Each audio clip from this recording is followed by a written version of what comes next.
everybody. Welcome to the Witches Movie Coven. Yes, I am Patti Negri, your host for the day, along with Jason Mankey, your other witch host for the day. And yes, something looks slightly different than last week. Heather Greene, our beautiful Heather Greene, and the goddess of all witch movies, is stuck in a hurricane in Florida right now. Yes, indeed she is. I mean, she's okay. She's stuck in Florida.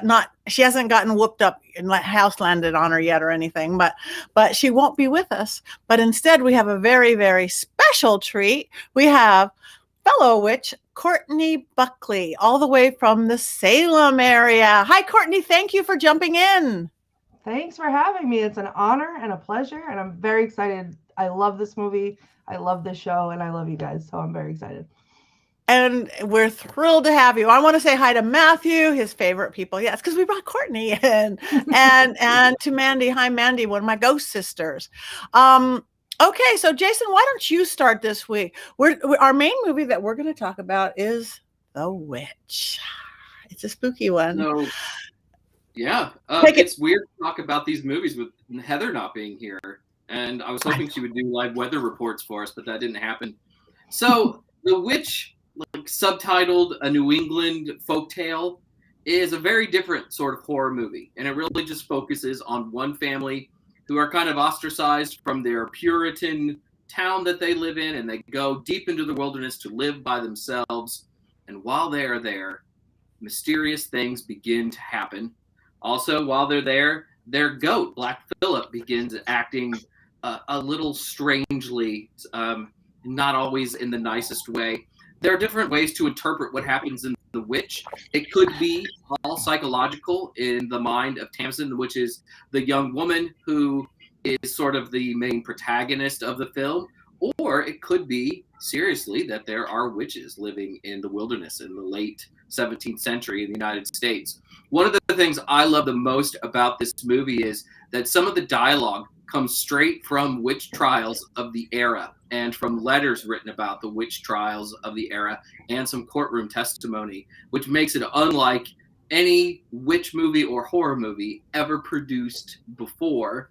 There's an element of sort of realism to it. If you've ever read Margaret Murray's The Witch Cult in Western Europe, this is the witch cult in Western Europe brought to life. And it really feels like you're in the middle of that book with what happens in the movie. And it's just terrific, and it's so different. And we'll talk all about Black Phillip and butter and living deliciously as we go on. I know Courtney was part of the early promotion of the movie because Courtney is in Salem, and I just find that fascinating. So tell us. Yeah, so I work for a company called Salem Night Tours in Salem, Massachusetts, and our company was asked to be part of the promotion. When movies come out, they run like a contest or whatever it is. Well, The Witch, when it came out, did a premiere in Salem at the Salem Cinema, and part of the promotional package that people could win was a tour with my company. But working in Salem and doing these tours, this movie has come up a lot in questions that I've been asked, was this based on Salem and everything else? And my interpretation of it and what I share with people, okay, let me turn my light down a little bit because I feel like my interpretation of it is in relevance to like the tours that I give and the stories that I tell, is that this isn't necessarily what people experienced in Salem in 1692, but these are the stories that they were told to scare them away from doing the things that the religion didn't want them to do. So like this was the horror story that they would tell them, to keep kids away from getting into trouble or whatever it was. That's my interpretation of it. But I think, The Witch as a movie, I'm a big fan of the studio that produced it, A24, and all their movies. I think in addition to everything that Jason just said, which makes it amazing and stands out, also things like the cinematography, the sounds that they use, they piped in sounds that like you don't even know you're listening to, but it increases anxiety. And I just think that everything that they do is so clever, and it really, really worked well with what they did on this movie for The Witch. I agree. It was just scary, because you also want to look at the religious craziness is like, what, beyond all the spooky stuff, but even the coloring, the darkness of it, you have to look so hard to see what you're doing. It just tensed you up from beginning to end, which is, what you want in that kind of a movie. But, and then you feel for that. I mean, I felt for her. Thomas said, it's like, oh my gosh, this poor girl. I'd have floated up too. It feels like a lot of these movies are about human beings versus the wilderness. There is something very real about them being estranged and living in the woods. I was reading up on the movie, and Robert Eggers, who wrote the film and directed the film, they had to shoot in Canada because they couldn't find any place in the United States with enough tax breaks. And it was really important to him that he got like the forest just right. It had to be threatening. And he ended up saying that they ended up in a place so remote that it made cities in New Hampshire look like giant metropolises or something like that. So it was a very like rural sort of place because he had to get that feeling of foreboding of this one small family being alone in the woods. And when you hear a weird knock or hear a weird sound, you don't know where it's coming from or if it's coming to get you. Yeah. Now somebody just put up something. They said it's an Adam and Eve story. So it's just people alone, I guess. No snake. Or is the goat the snake? Is Philip the snake? I don't know. Any thoughts on that? Does it work for that? I don't know. Sadly, we can't ask you. You could type everything, but that's a lot to type. Person who jumped in on that. It's certainly a coming of age story for Thomasin. I mean, there's like she's embracing her personal power as she watches her family collapse in front of her, and her family is unnecessarily cruel to her. They blame her for things that go wrong. Her youngest sibling is whisked away while under her care, and then her mother kind of blames her for it while it's not her fault at all while they were playing peekaboo. The father sells a cup that is really precious to his wife, and he doesn't tell her that he sold the cup, so they blame Thomasin, of course, right? So she's really kind of crapped on a lot, and by the end, she's fully in her power. One of the things I love about Black Phillip, do you want to live deliciously? Do you want to travel the world? Do you like the taste of butter? I am going to empower you to do the things that you want to do if you will sign my name to your book. To me, it's like I'm rooting against the Christian family the whole way through. It's what they're doing is repressive. It just, it bothers me so much. And I want her to embrace the goat. And Thomasin is such a badass character, especially by the end. Like you expect her to get like beat down, like you're watching her get beat down, and all these really frustrating things, and that emotion that it's building up in you as you watch the movie. That to me is the mark of a good movie. When you feel something while you're watching it. And I almost leapt out of my seat at the end because I was so excited for her that she just didn't take it anymore and went off and lived her delicious life. Yeah, me too. Agreed wholeheartedly. Because all the things they did to her, and she would stand up to him. She would stand up to this little girl. It's like who didn't do any of those things that they. And that's something in Salem in 1692 that if you turned around and acted like that, you'd be right off to the gallows. And then again, all the religious undertones to everything, even with each of the family, isn't that like going into like the 7 deadly sins? Isn't each of those family, everybody except for her, except for Thomasin, we had the lust and the greed and the pride and whatever else all those things are represented in this holy family. I think it really speaks to, like you were saying, Jason, like the oppression of religion and how they're trying so hard to like live this strict religious life, but really like it's impossible. And then, the freedom of coming into yourself and giving up those shackles essentially, and then moving forward in your power. And it's a beautiful thing to watch, I think. Yeah, and what a delicious life it was. Yes. I think Haley kind of explained her, I think it was her idea about the Adam and Eve.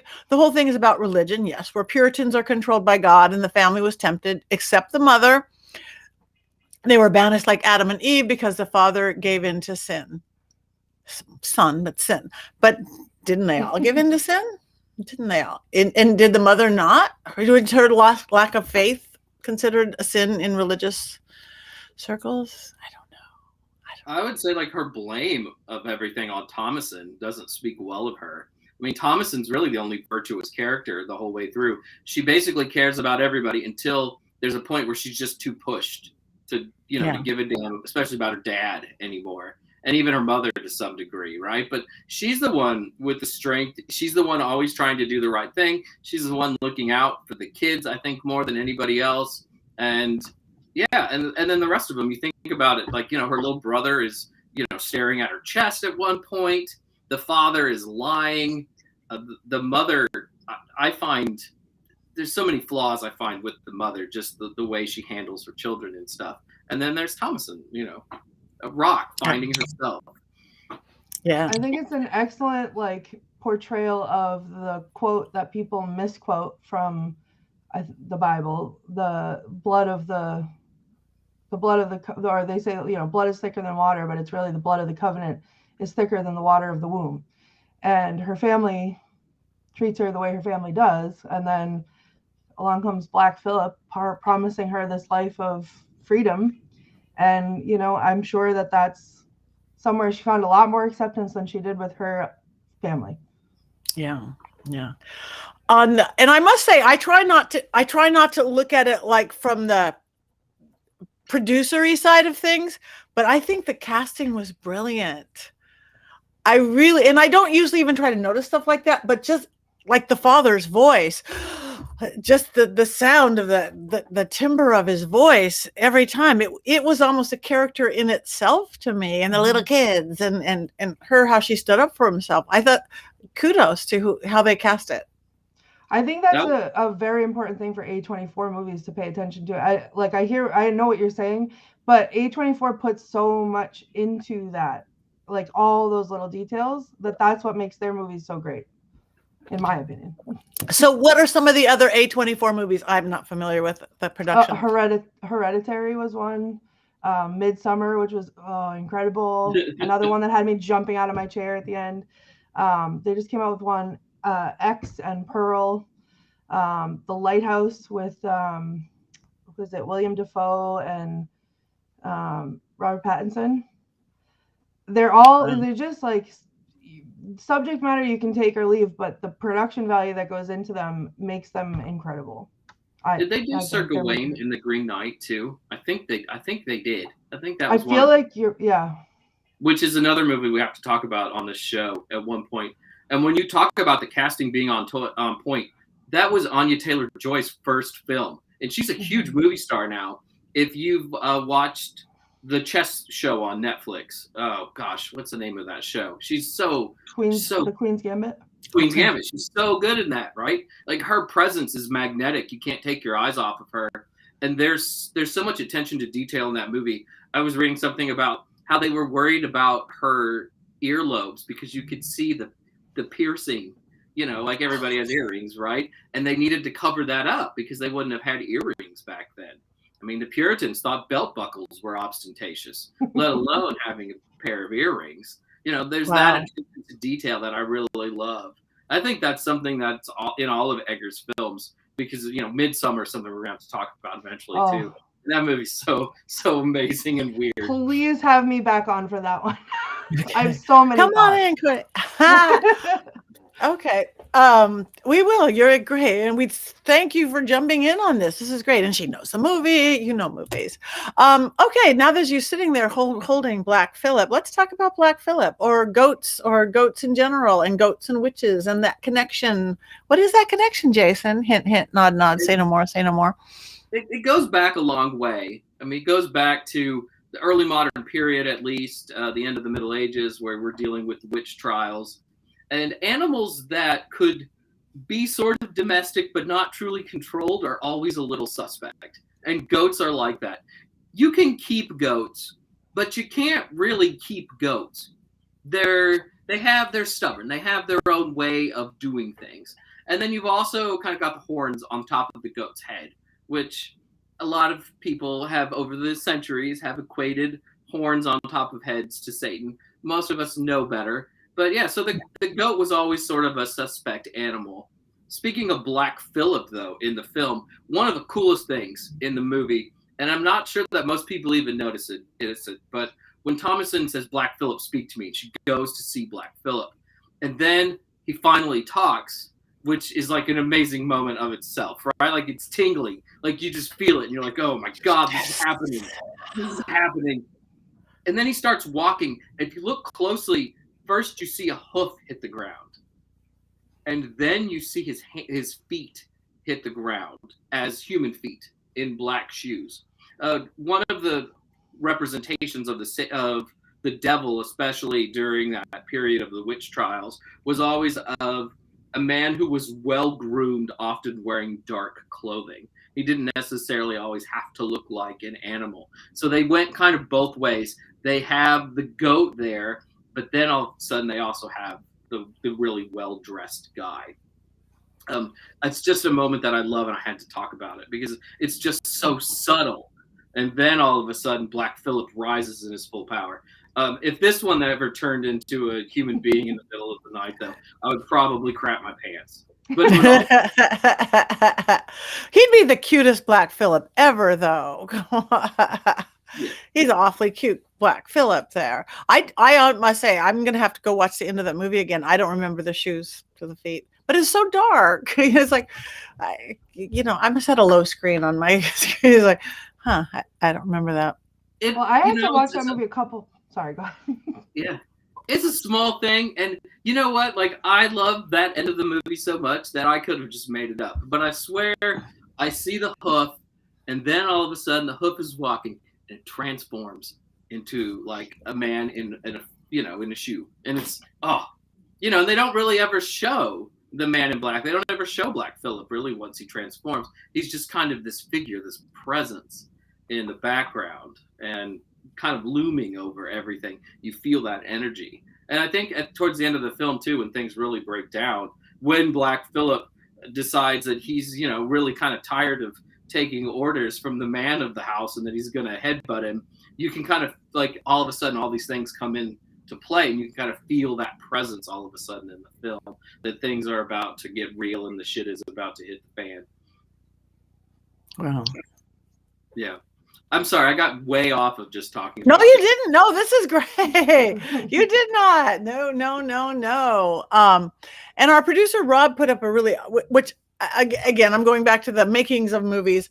Didn't the director had a quote something about, how everybody always says about never work with animals or children. And according to the director, you can't train a goat. The goat was a nightmare. Fuck it. I didn't mean to say that. I was just reading. I think I have as impactful without it. So I think you need to have the F word in there. So yeah. But I said so. The goat's eyes were really super. Yeah, the goat. It's the eyes. It's the eye. Everything about the eyes. Well, aren't the eyes the window of the soul? Isn't everything about eyes always? That's what you put on. And goat eyes are really weird. They're really creepy looking in person, I think. But I was gonna say before, Patty, you were talking about how you might have missed something. I had to watch this movie probably 3 or 4 times with subtitles, really, to get the full. Like, I went and saw it in the movie theater, and I missed so much of it because I couldn't follow all the things that they were saying, so I had to go home and watch it again with subtitles, and it took like 2 or 3, 4 times for me to really get the full impact of it. But I knew I loved it enough to keep watching it. And so it's one of those things where every time you watch it, you can pick up something different. And that's another thing of the 80,000 things that I love about this movie. I saw it in the theater, and my wife and I went with another couple, and this other couple like claimed to like horror movies. And so we got done and we're walking out, and like I'm kind of dumbstruck at the end of the movie just because I'm like, oh wow, I cannot believe that happened. And then I looked at my friends and I was like, so what did you think? And they just kind of shook their head and had no idea what to think. Because, it's not a gory movie. It's not a conventional horror film in any way. And if you're a witch, I think that you really love it. And if you're not, or you're not really kind of it's a sophisticated movie in its own way because it's got its own pace and it's got that weird language. And I don't think people expect that. Right. Yeah. It takes you into another world. It really does. And somebody had wrote earlier in the chat room, it makes you feel like you are really there in this other very foreign, sad, scary world. And it's very isolating. Like even when you're watching it, it feels very isolating. Like you always want, or at least I do, because I like to yell at the screen when I watch horror movies. I don't know about you guys, but I'll always scream like, "Oh my God, turn around!" or "No, don't go up there." But like for this movie, there's nowhere for them to go. Like you can't. Like what are you supposed to do? You're out in the middle of wherever you are in New England, and there's nobody around. So there's nowhere to go for help. And so that to me made it almost more anxiety inducing, that like knowing that there was not going to be someone to swoop in and save the day, they had to deal with this themselves. When you watch a lot of horror movies, you notice that like the cast is only like 8 or 10 people, right? Like horror movies are popular because they're cheap in Hollywood and they usually get big returns. And The Witch has a small cast, it's that one little farm that they're at and the woods behind it, but at the same time it feels immense because of the immensity of the woods, right? Like you feel like you're in this big gigantic place, but it makes you feel smaller because all of this is around you and you have absolutely no control over it. Yeah And I think, I forget who said it, but someone said like the father's voice is its own character, like the woods is its own character. There's so many different pieces to this movie, more than just the characters and the location. Like it's so well done. I don't have anything bad to say about it. And again, like we started out, it's very representation of the time, of religious persecution, of male-female relationships. You can get really political if you want, or you could just scare your pants off. Yeah. And I was reading the chat, and some people think that it doesn't give a very good portrayal of witches. And I mean, and to some degree, that's true. It's not the most sympathetic, but it really is based on how people thought witches might act back then. And they had like these really diabolical ideas about witches. But if you really go and you look at the material from the early modern period and the late Middle Ages, during the time of the witch trials, the witches really were pretty benign. They feasted, they danced, they had orgies, they ate, like I already said, they feasted. They had initiation ceremonies, which, maybe required kissing somebody on the buttocks or something. But I mean, it's all pretty benign, with the exception of having to sacrifice children.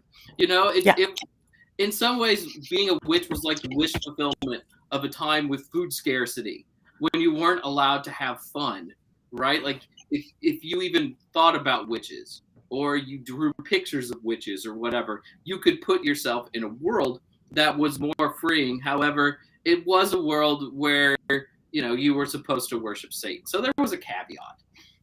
Right. I was actually, it was interesting what Courtney opened up this whole thing with, saying that from her experience and her working in Salem and doing tours and stuff, that this is what the stories they told versus how it was. These were the scary stories, so you don't, go into that scary world. That's fascinating to me.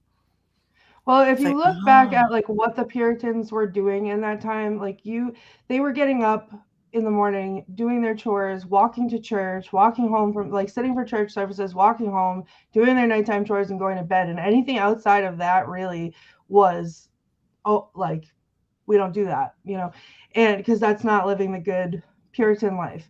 And human beings can't consistently live like that. So you're going to always have the one or two people who just aren't going to go along with it. And then, like, you're going to ostracize them. They're going to live out on the outskirts of town. They're going to be like the town pariah. And then it's a very quick hop, skip, and a jump when you're scared of something, or whatever, they're causing trouble, or they're maybe even leading other people to think the same way. Maybe other people are watching them live a different life and thinking I can live a different life too.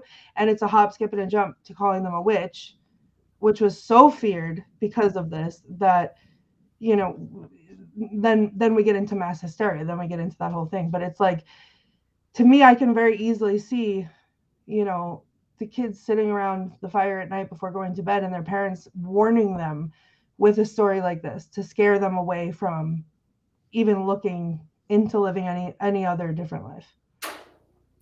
Yeah, and it would scare you away. It's like, I wanted to discuss this. Haley, beautiful. We love all you guys' input. This is great. Watching it and skiing home in a snowstorm is great. Somebody wrote that they thought that it represented witchcraft of the day, but not witchcraft now. But I mean, I am not a scholar on witchcraft of the day, but I still don't think it was the worshiping of Satan. No, I think that back in that time, you have people doing healing or like using different herbs to cure different things, and that's considered a witch. Well, yeah, and Satan is not the horn god. And that's, I think they all got squished together, right, Jason? There's like a subgroup in witchcraft. Like often today they call themselves traditional witches, and they really look to folklore to inform their practices.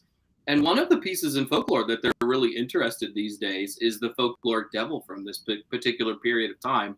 Not the folkloric devil as, oh, I rule hell and I'm, anti-Jesus and God, but as a figure of empowerment, as a figure of enlightenment. And again, if you like really read the witch trials, for the most part, it's not like this figure ever made anybody do anything that was all that bad. I mean, you had to go to a Sabbath and, fly on a broom and have an orgy. How terrible for you. I mean, a lot of people would love to be in your place, right? So there are people who are really interested in this kind of version of the horn god. Certainly, though, the horn god has never been the Christian Satan or whatever. The whole conception of Satan really is of a fallen angel, not a figure of the earth so much, a figure that came from heaven and then was pushed down. And, the horn god is a being of joy and life and love, not somebody who wants to punish others. So that's never really been the horn god's modus operandi, to act like Satan, And even, again, like when there is Satan in a lot of these things, it's usually not so bad. Rosemary's Baby being an exception. And I can't wait to talk about that one.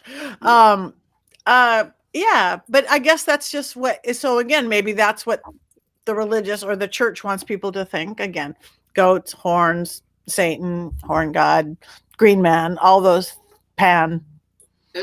Especially a god like Pan, who is representative of wild places, which are places that can't be controlled by the Christian church. Also sort of the wilder impulses that we have as human beings, which again, they can't control and are desperate to try to control. So it's easy to vilify a god like Pan, especially. Though, I mean, Christians thought that all pagan deities at the time were, manifestations of the devil or demons or something else or whatever. But Pan was an easy one to pick on. And then in the 19th century, you have Baphomet, which is Eliphas Levi's, androgynous figure, breasts, but otherwise presents quite male. I love Baphomet because of the androgyny of Baphomet. Me too. I mean that when people like today show pictures of the devil, they're really often showing this version of Baphomet, which is at the end of the 19th century. Back during the late Renaissance, like the late Middle Ages, early modern period, a lot of representations of the devil certainly did have horns, and sometimes they were ghosts, but they were also chickens sometimes and other animals, and very often looked quite reptilian instead of like the figure that we most associate with like a horned devil today. A lot of that, as I said, I think really comes from Levi. So it's always sort of this evolution when it comes to horned figures and how Christians perceive them. Right. And the Baphomet Satan confusion, isn't that, again, I am not an expert on this, but don't Satanists kind of have taken Baphomet as their picture of Satan? Certainly the church, what is it? The Satanic Temple, of which there is one in Salem. They have a big statue that they were trying to get on public grounds, I think in Oklahoma, and it ended up not working out. So it's there. And he really does kind of mostly look like Baphomet. But I think they like Baphomet because of the worldliness of Baphomet. Baphomet represents sort of everything, because you do have the male and female and everything in between. He's holding a globe of the world. He has his hand up for knowledge. He represents everything. And I think that's why they like him. And the Satanic Temple is really an atheist organization, not really a religious organization. Right. That statue's totally worth seeing. Also, it's also worth mentioning that the Satanic Temple sued the makers of Sabrina the Teenage Witch for copying their Baphomet statue. Really? Did they win?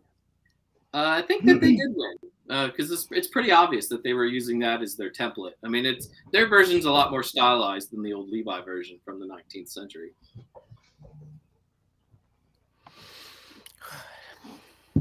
Baphomet, like the history of Baphomet is quite fascinating too. Baphomet was originally probably a head, and it was probably something having to do with Islam and anything else. And like the Templars were said to worship Baphomet, and then it was a term that was picked up by Levi, and then he draws this figure that most of us are familiar with today. So it's really kind of an aside, but Baphomet, fascinating figure. I think too what's interesting is like when you go into Salem today, not only do you have the Satanic Temple that you can look at and learn all about go through Salem and learn all about the history, but when you go to the Salem Witch Museum, which is one of the most popular spots in Salem for tourists, you go into this room and you're looking around at these wax figures that are telling you the story of the Salem witch trials, and in the corner is a 9-10 foot tall, dark horned, cloven feet, red eyes, goat devil thing, and it's very much the image, and it's terrifying, honestly, but it still is carried on today with that. People, thousands, hundreds of thousands of people go in there every year and look at it.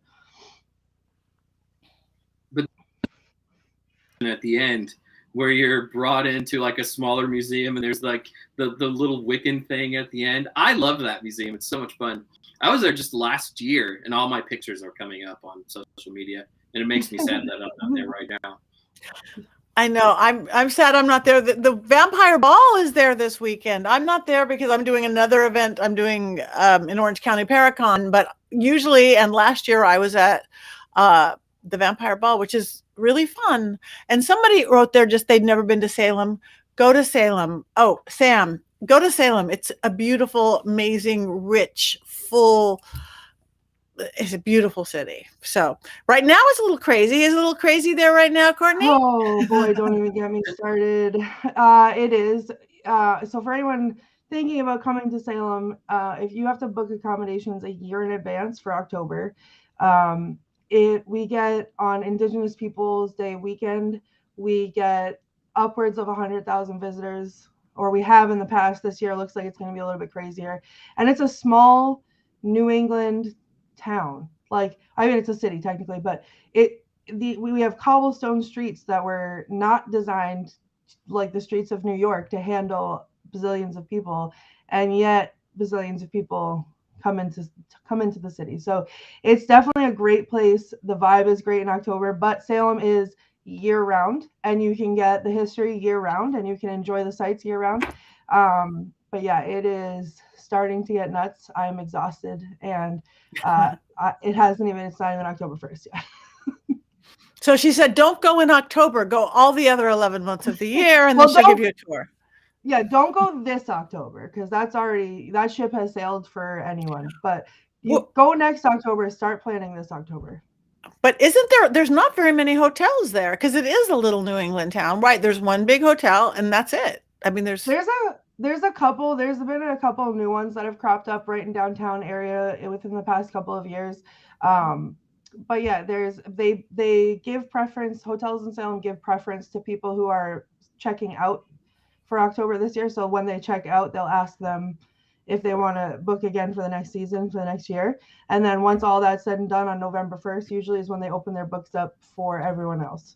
So it's tough to get a room right in Salem, but we have like a commuter rail that you can, stay in one of the outlying cities and commute in on the commuter rail. But parking is tough, driving is tough. There's street closures and everything else. But having said all that, it's one of the coolest things that you could ever do, I think, especially if you're a fan of witchcraft history, if you're a fan of maritime history. We have everything in Salem, and Halloween. If you love Halloween, that's the place to be. The maritime stuff, again, I kind of skipped that class in school, I think. The maritime history, there is a huge maritime thing there.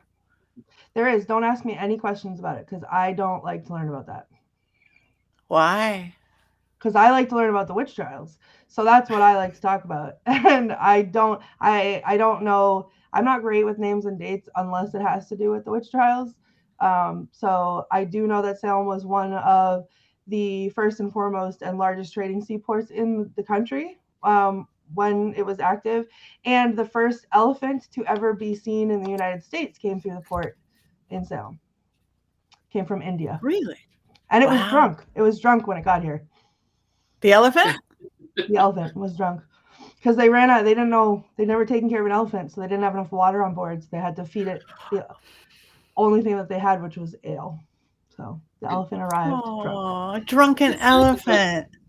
It sounds like the elephant could have co-hosted our show. I know. Like bring him in. Come on down, elephant. Haley, I agree with you. Hard time believing witches killed children and rolled in their blood unless being ruled by Satan. I've never killed children or rolled in blood. What do I know? That certainly did not. That certainly did not happen. There's absolutely no evidence of anything like that ever happening. And that is an old accusation that goes back to ancient Rome, where Christians were accused of that. Jews were later accused of that. Followers of Dionysus at one point were accused of that. A lot of these sort of rumors about religious groups get recycled and reused over and over and over again, depending on who is being targeted by the people in power in a society. So yeah, the witches were accused of it isn't a surprise because everybody else had been accused of it as well at various points. So that must be like the most evil thing you can do in the world is, kill children, eat children, and roll in their blood. So that means you're bad. Perhaps that. Yeah. And I mean, we saw the return of that with Satanic Panic in the 80s. That was one of the big things, is that there were farms of people having babies that were being then sacrificed in satanic rituals, of course, with absolutely no evidence of any of that, because none of that ever happened. But, we're also seeing it again now with QAnon and stuff. Yeah, it's just rinse and repeat over and over and over again. Right, because you read it, because you see it, because you hear it, must be true. No. Black Phillip, he wants to talk about goats. He wants to talk about other movies, since we do always, or they are often related together, goats and witches and witch movies. And I know, Jason, you know some of this, since we don't have lovely hair. What are some of the other movies that have goats in them and witches that we can maybe one of these days talk about? Well, I think eventually we'll talk about The Lion, the Witch, and the Wardrobe, which is notable for Mr. Tumnus, who is basically a satyr, right? And a very benign figure. Here's a person that looks like a goat that's a good guy, not a bad guy, which is always nice. And then the same for Pan's Labyrinth, which is a Del Toro movie, which was the first foreign language film that I ever saw. Was so immersed in that movie, I swear by the end they were speaking English. I was so into that. But the satyr in that movie, again, is benign. He's an escape for the little girl living in fascist Spain at the time. Great movie. So there's that. Also in Hercules, you have Danny DeVito as a satyr-like character who helps Hercules. Not my favorite representation of a goat-like person in a movie, and I do like Danny DeVito, but I wanted my Pan figure to be a little kind of taller, and maybe not Danny DeVito as much as I a character goat. Character goat. Somebody wrote, I don't know this, The Devil's Reign, Borgnine is quite goatish. Ernest Borgnine, is he goat? This is when we really miss Heather, right? Because she knows every movie in the world. She knows every movie in the world. Oh, Horns is a good one. Oh yes, Horns. Yeah, that's a terrific movie. That's Daniel Radcliffe, right? Mm-hmm. Yeah, I love that movie.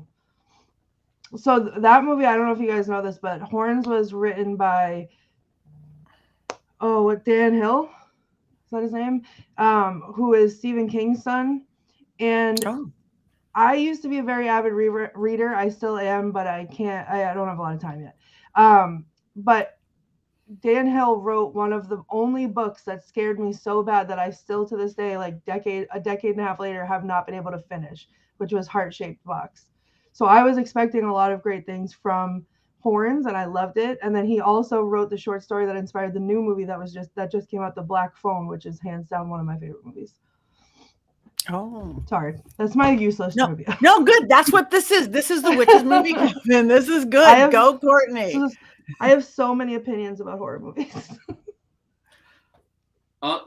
In television, one of my favorite horned or antlered figures, there's a show that was on in the 80s on the BBC called Sherwood.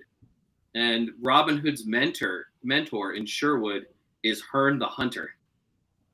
Exactly like you would expect Herne the Hunter to look. So again, it's another benign horned god sort of figure. That show doesn't really get enough love from pagans just because it's so cool that it has Herne the Hunter in it with Robin Hood. Wow. Yeah, that's definitely kind of a really cool one. That's fun. Yeah. Okay. Again, sometimes we need Heather because she knows all of them off the top. I know she knows all the movies. So jump in, Courtney. No. I mean, I could talk, if you want to talk about a different movie that has nothing to do with horns, I could talk about Hereditary for the rest of my life. So we are going to discuss Hereditary eventually. Maybe we'll have to have you back when we do that. I would love to. That and Midsummer I could talk about. And The Black Phone that just came out. That was a great one. So I have a lot of opinion. I don't love every horror movie. In fact, I dislike most of them, but these are some of my favorites. Are horror movies your favorite genre movie, period? Are they? Yeah, I think I want them to be every time. But I don't end up liking them all because I have very particular wants and needs from a horror movie. And I don't always get that. Like, I don't like to see the monster. I would, because I feel like in most movies, they can't do it justice to like what the buildup is. And then it's disappointing. And I don't like that. And most of the time I feel like the endings of the movies are terrible. So I leave the theater feeling upset about it. But there have been a few, like Hereditary was the first one for a long time. I'd been looking for like a ghost or possession movie that would just scare my pants off. And I sat in the movie theater parking lot for a solid 40 minutes after that and like just did some deep breathing because I didn't know what I had just seen. And it was so good. But most of the time I don't usually like them. I want to. We have a comment about The Magicians on Netflix Sci-Fi. It's one of my favorite shows. I love The Magicians. I love the book. And one of the figures in there is Horn. It's not a particularly benign figure. Also, one of my other favorite shows, Evil.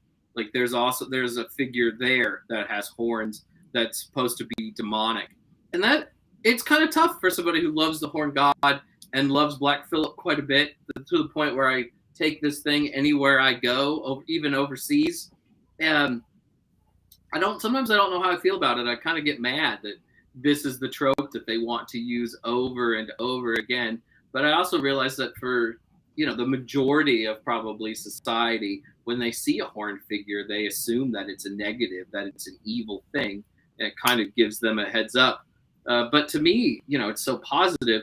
And in various other points of time, horns and antlers have been positive.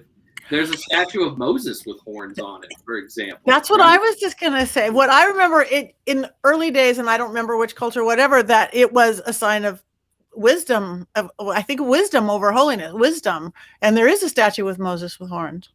Yeah. And during the Renaissance, it was popular to say that horns are a way to connect to the sacredness of nature. That it wasn't a way to connect to evil. It was a way to connect with the greater world.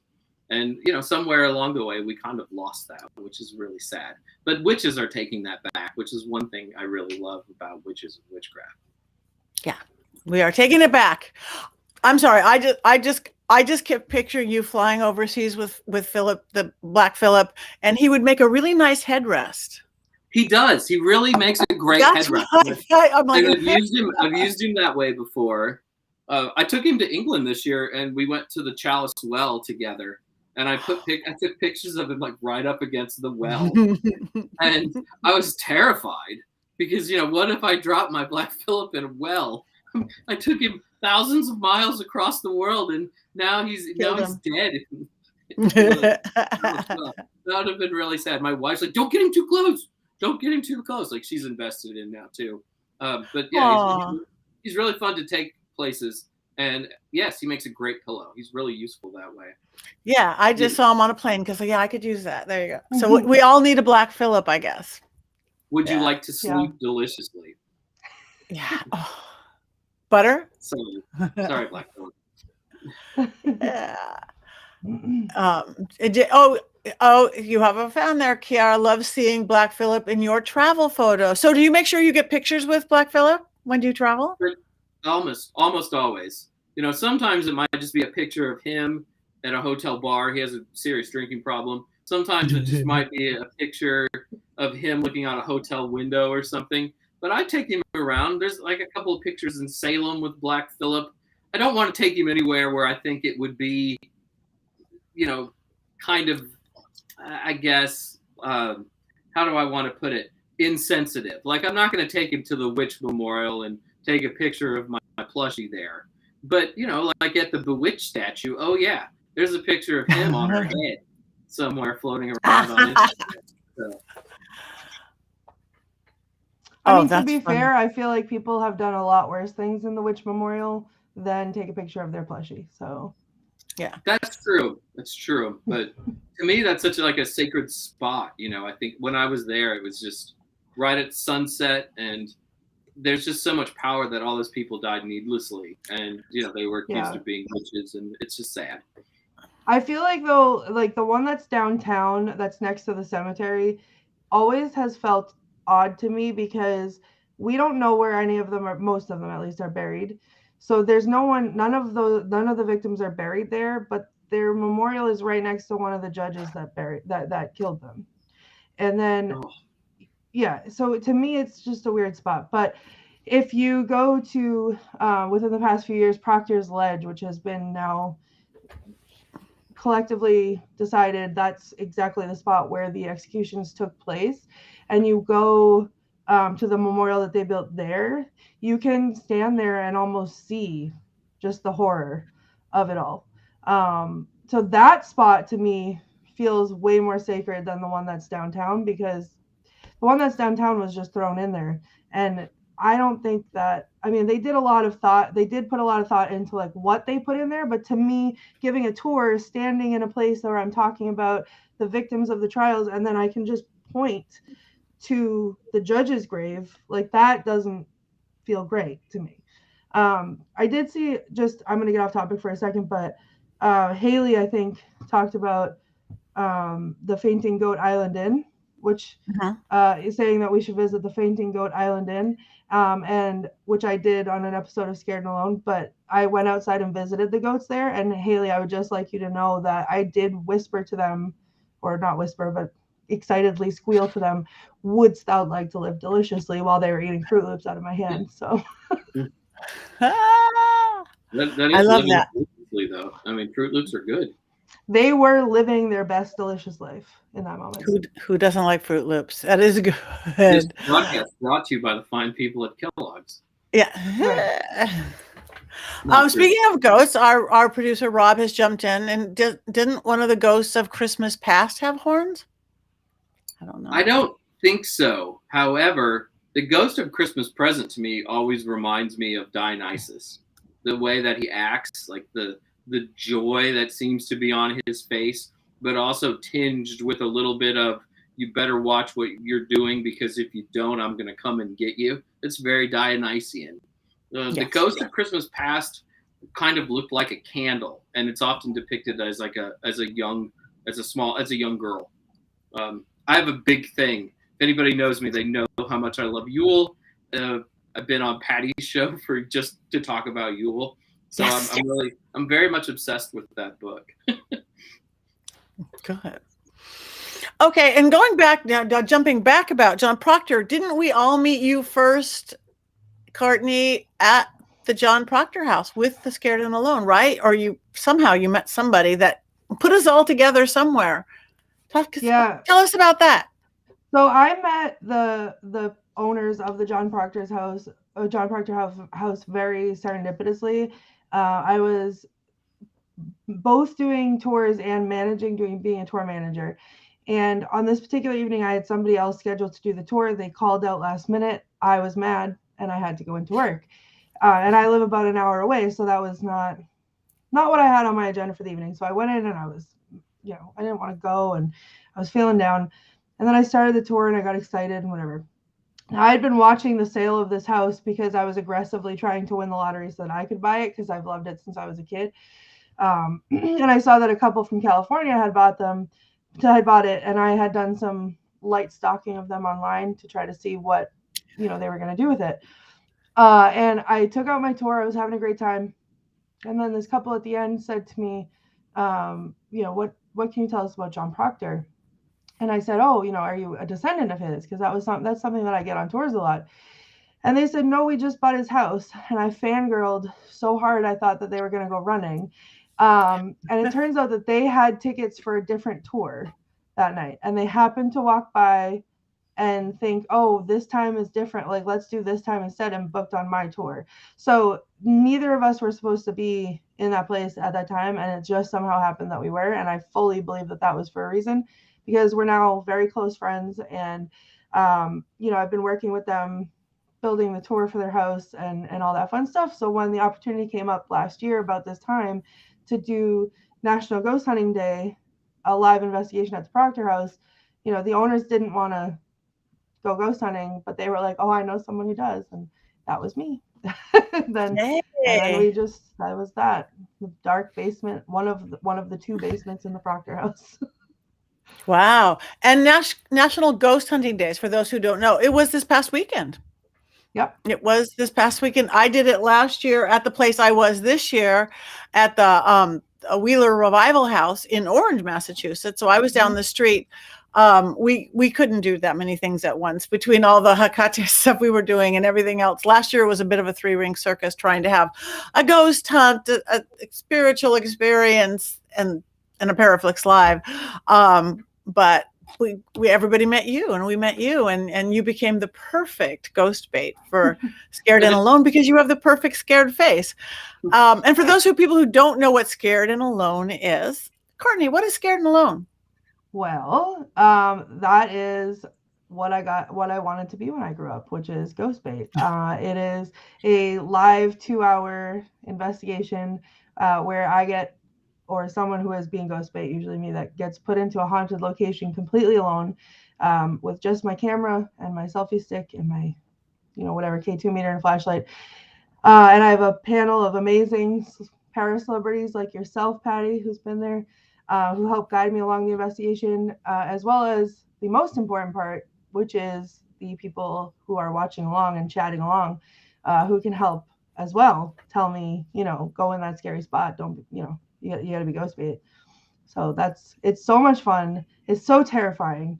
We laugh sometimes. It's moving. I've cried on live more times than I'd like to admit. But it's a lot of fun, and it's definitely something you guys should check out. So you can find it at scaredandalone.com. Yes, and it's live, and you are there, just like you guys are here and commenting now. You get to do it with Courtney. And it really is reverse. All of you who watch all the paranormal shows where there's the team in the haunted house, and then maybe one guy or girl at base camp or whatever, telling them what to do, telling what they see. This is the complete opposite. Courtney, all by her little lonesome, is in the house with her cell phone and maybe a K2 meter or something. And then everybody else is in the safety of their home telling her, don't look behind you. It's really fun. And you are really in the moment. You are really experiencing it. She is experiencing, and she has the best scared face ever.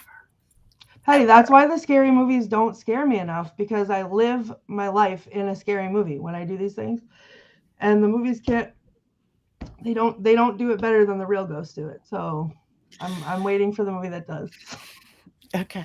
Well, I'm really big on scary movies. If they're going to get too witchcrafty, I don't want them to get too. I mean, they could represent what we really do, the good, the bad, and everything else. But I'm real careful about that they don't say things that do things and open portals.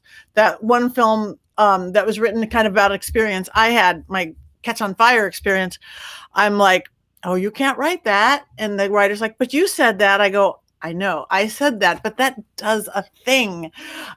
The spirits or whatever they are aren't going to know the difference of a method actor reading the lines off a script and somebody saying, open the portals to hell, or whatever it happens to be. So that, and I really think that that's where the cursed horror films comes, because people they don't know what they're doing. They have to have somebody who knows what they're doing, an expert in the occult or in the craft or whatever they're doing, could go, this sounds really scary, but you won't open the portals to hell. Just my thought. I play video games online and stream them on Twitch. There's this one game I play that I'm obsessed with called The Mortuary Assistant, and you embalm bodies while also fighting off a demonic possession. But there's names, like you have to figure out the demon's name, and there's all these sigils and stuff, and it lists the names, and I will never read them out loud. And anytime any of my friends play and they start trying to read them, I'm like, don't zip it, don't say it out loud, because you have no idea what you're doing. Do not read them. So I won't. I have not once read one of them out loud. But it's like the same thing, because I don't know. Did the person make this up, or is this, because everything else is very well researched in this game. So I feel like I could be inviting trouble in. You're right. Good for you. There are certain people you don't want to invite into your house. Yeah. When you say names, you're giving them that invitation. Well, anyway, we have all sorts of great things we could talk about, but guess what? We can't. So before we go, I want to first thank Courtney for jumping in and being such a brilliant part of this. So let's go through, Courtney, starting with you. Tell everybody where they can find you, any websites, social media, et cetera, et cetera, et cetera. Sure. First, let me just say that it was an honor for having me on, letting me fill in. I know, I don't know all the movies ever written, but it was fun, and I have opinions, so I enjoyed being able to share them all with you. I am on all social medias as at the Thefeems, THEFEEMS, which is because of my femur. I collect ethically sourced human remains, so I'm named after that. I'm on Instagram, Instagram, Twitch, TikTok, all the good stuff. And then Scared and Alone, you can find the show at scaredandalone.com or on all socials at Scared Alone Live. Thank you very, very much. Jason? It's always fun. I just want to thank Courtney for being with us. You were terrific. Yeah. I hope you come again to the show, because you were just great. This has been so much fun this week. We miss you, Heather. I'm Jason Mankey. I'm one of only 4 Jason Mankeys in the entire United States. I'm easy to find. You just got to Google the name: Instagram, Twitter, Facebook, TikTok. I'm too old for Twitch, though. There's a line. Maybe I'll get there one of these days. Thank you so much. And I am Patti Negri, pattinegri.com, all the social media. I will never contact you and ask you for money, because there's a lot of fake me's. Patti.Negri on Instagram, Patti Negri Psychic Medium, actually my one verified place on Facebook, Patti Negri on Twitter, Patti Negri on TikTok. I'm still figuring that one out. Haven't made it to Twitch yet either. I'm there, but I don't know what to do with it. But please come back next week. Please like us and follow us on social media. Sign up for our stuff. Come back next week, because maybe we'll talk about Hocus Pocus 2. We have to. We have to. Yeah. How fun is that? I'm so excited. Me too. I'm so excited. I want to go put on my cloak in all the right jewel tones and hang with the girls. Things in Salem have been ramping up. We actually partnered with Disney to hand out posters on our tour the other day. So I snagged a couple, because I cannot live my life without some Hocus Pocus in it. Hocus Pocus. So come back next week. This is the Witches Movie Coven. Social media, YouTube, everything, everywhere. Please like these guys, follow these guys, all of us. Want to thank Rob Cohen and Christine Roth, our producers at Co-Conspiracy Productions. And we love you all. And we love you guys too. You guys were super active today. All of you. We thank you. We couldn't read everything because we just don't read that fast. It's multitasking. I can't do it. I had to keep looking at Philip never. Anyway, bye-bye. And now we got to hear how you do this, Courtney. How we end the show is with a witch's cackle. Here we go. Join in, everybody. 1, 2, 3.